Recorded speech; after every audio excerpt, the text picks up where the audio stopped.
All right, this is how I start off. This is the face frame laying face down,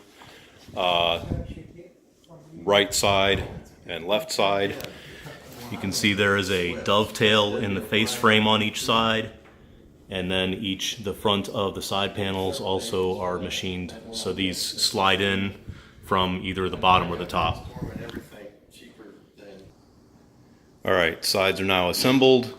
One of these was actually a really tight fit. The last one was actually even worse, where the dovetail on the side panel was not machined very well. I used a hammer and a 2x4 and it did end up going. So these are freestanding at this point. All right, this is the bottom panel. Painted side goes down, not up the way I tried to do it originally. And the little rabbet here is going to fit into the groove in the face frame. You can kind of see how that lines up.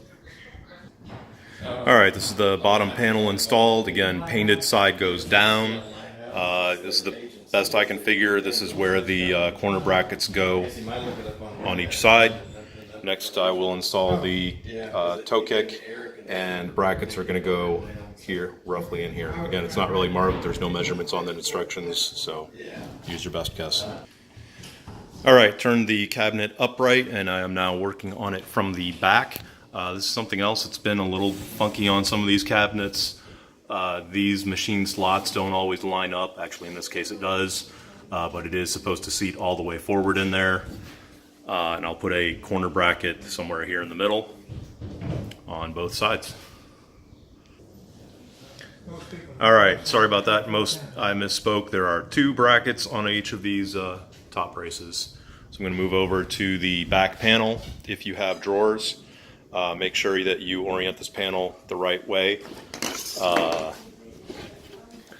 The holes that are closer to the edge are going to go at the top. The ones a little bit closer to the middle or the bottom.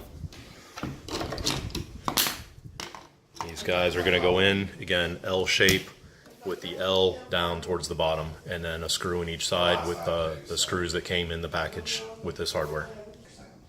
All right, that's it. Back panel's on, just 4 basically drywall screws. Some of them are coarse thread, some fine thread, but the black screws that are in the hardware package.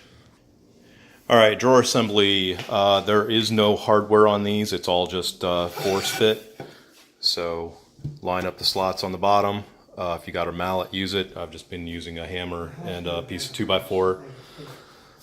Pound in the sides, slide in the bottom. Shiny side goes up or inside the drawer. Spread the sides out a little bit, and the back piece will go in. All right, so sides are in, bottom's in. So like I said, just kind of slot that in, seat it on one side, spread a little bit, seat the other side, and then pound it back together. Okay, drawer slides. So these are the mechanisms that go on the bottom front of the drawer. So the drawer's going to sit like that. These mechanisms go in here. Slide over. There's 3 holes. They really only provide 2 screws. There's more if you want to use them though. Most of these I've had split for some reason. I think it's still okay though. So the way these are going to work, the little hook here goes in the hole at the back of the drawer.